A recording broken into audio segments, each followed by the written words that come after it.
thanks for tuning in to today's video. My name is Marley if you're new here, and today's video is going to be a solved true crime case, kind of. Today we're going to be talking about the case of Patrick Mackay. If you do enjoy this video, please don't forget to give it a thumbs up and comment if you liked it, and comment any new video ideas or any cases you would like me to cover. And don't forget to subscribe if you do enjoy this content. I do a variety of different content videos too, so I'm not just doing kind of these types of true crime. I'm just kind of testing it out because I really like true crime, like I'm interested in it, and I just thought it would be something good to cover on my YouTube channel. So if that's something you're interested in, if you're also interested in makeup videos, story times, advice, subscribe to my channel. Yes, so today's video, like I said, is about the serial killer Patrick Mackay, who killed 11 people in England between 1973 and 1975. Born on the 25th of September 1952 in Middlesex, England, Patrick Mackay had a tough start to life even before he was born. His father was an abusive alcoholic, and he once actually kicked his mother in the stomach while she was pregnant with Patrick.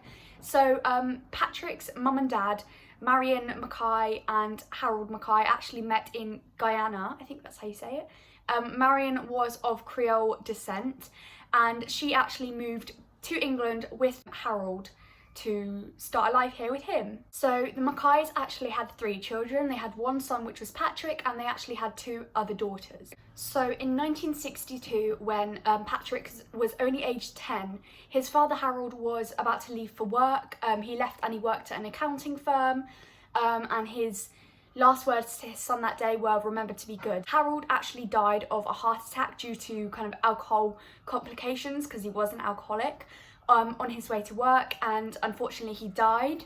And Patrick took this death of his father very, very hard. Even though him and his father had a tough relationship, and his dad was obviously an abusive alcoholic and he could get very violent, Patrick wasn't allowed to actually attend Harold's funeral or see his body. So Patrick actually refused to believe that his father was dead. He always kept a photo of Harold, his dad, on him at all times, and he would actually talk about Harold as if he was still alive to people. So he kind of just refused to believe that Harold was actually dead. And I think this was quite a turning point for Patrick, because this is kind of when things started happening in his life. And as you can imagine, a death of a family member is very hard anyway, but for Patrick this must have been a very complicated time in his life, because he loved his dad on one hand, and on the other hand his dad was also a very violent alcoholic. So this must have been very, very difficult for Patrick to deal with at such a young age of 10. At age 15, Patrick was actually institutionalised at a mental health facility for trying to set fire to a Catholic church. During this time, he had also assaulted his mothers and sisters, so he went to a mental health facility, which was, I think, back in the day called an asylum. We don't call it that today, obviously. But this, again, was kind of the start of things happening. Things that happened before this. Patrick had always been kind of a troubled child, but this was something big that had happened that meant that he had to get sent away to the mental health facility because his mother just couldn't deal with him anymore. So again, at age 15, Patrick had started doing troubling things. He would play with dead birds. So apparently he would actually, I think it was chuck alive birds into the road to get run over, and he enjoyed watching them die. And as we see commonly, killing animals and torturing animals is quite an early sign of something being very, very wrong with a child. A lot of serial killers or murderers started off killing animals when they were younger. As well as this, Patrick also would torture cats, rabbits and other pets that he had. He also once set his pet tortoise on fire and just watched it painfully die, which of course is very, very disturbing, especially as a child. At the age of 15, Patrick had already had a long list of violent offences. One included strangling his mother and trying to kill her. Another one also, he was assaulting a younger boy who lived in the neighbourhood, and he actually said that if he wouldn't have been pulled off him, I think neighbours or police got him off him, he would have killed him. That was his, intent, was to kill this boy.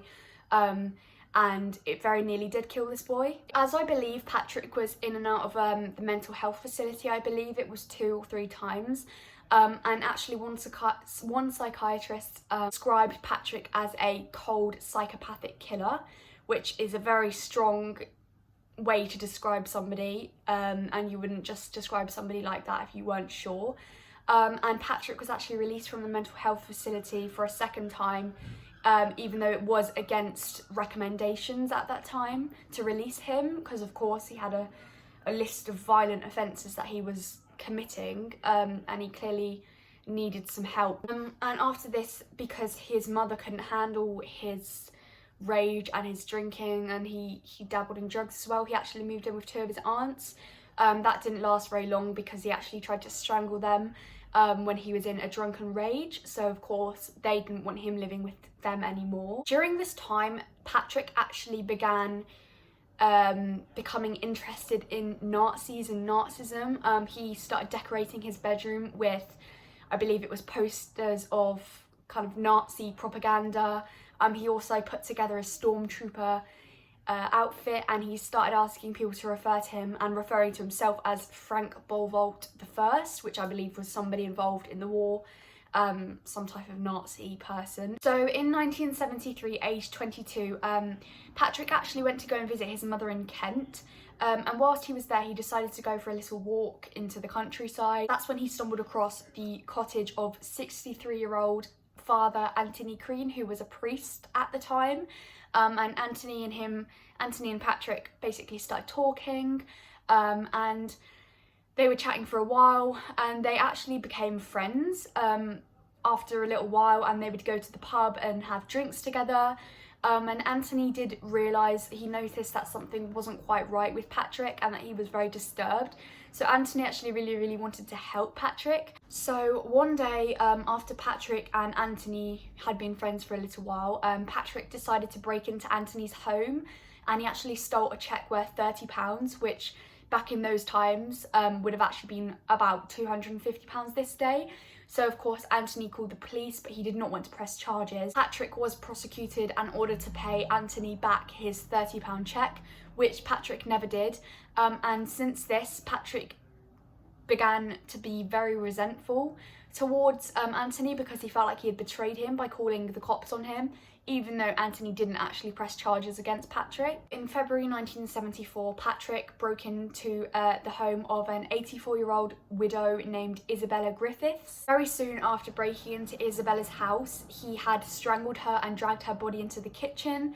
He then got a kitchen knife and mutilated her body. He then decided to make some food for himself, just made himself at home as if he hadn't just killed this innocent lady.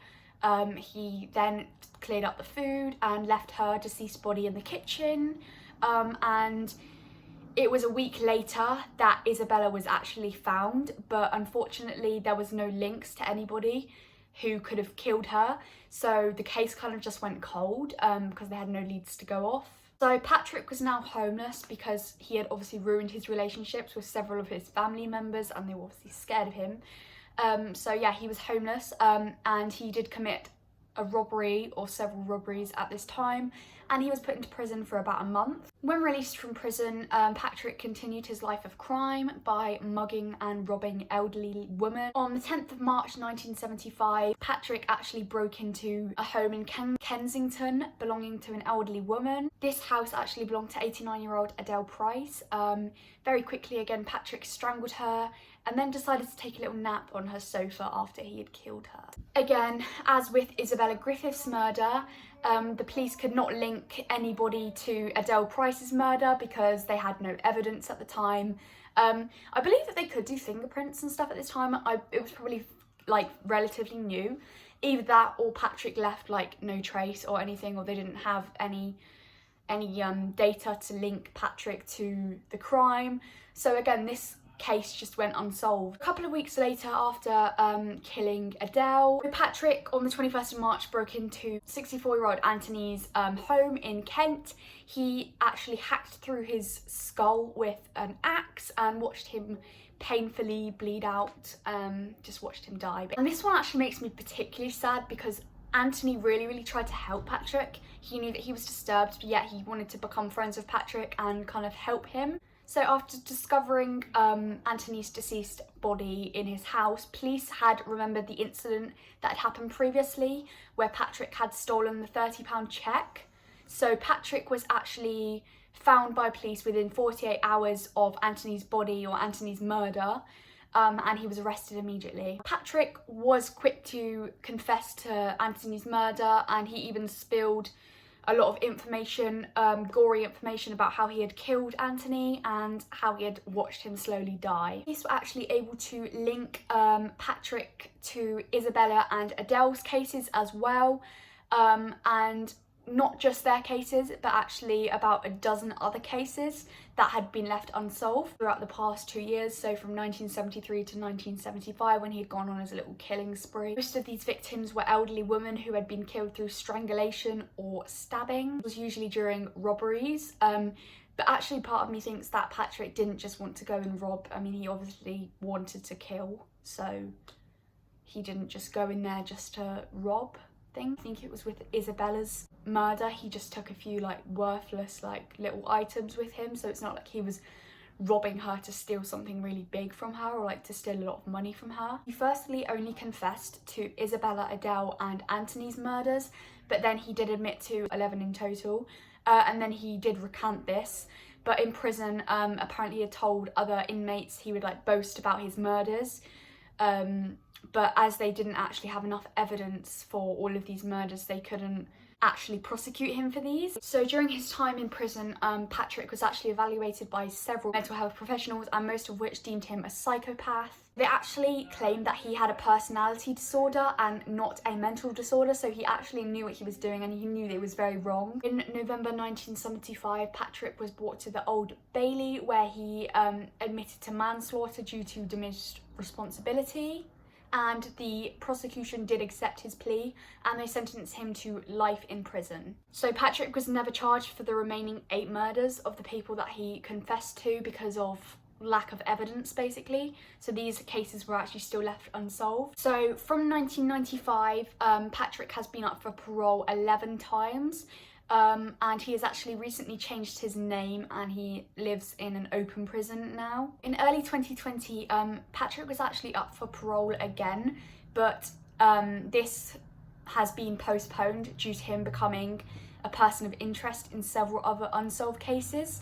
So when that kind of finishes, or they've got an outcome to that, I guess he will either be put up for parole again or denied like a application for parole. So now 67, Patrick remains in prison, like I said, until the outcome of these other cases, and he's gained quite a few nicknames, including the Devil's Disciple and just the Psychopath. That is the case of Patrick Mackay. I hope you guys found it interesting and somewhat educational.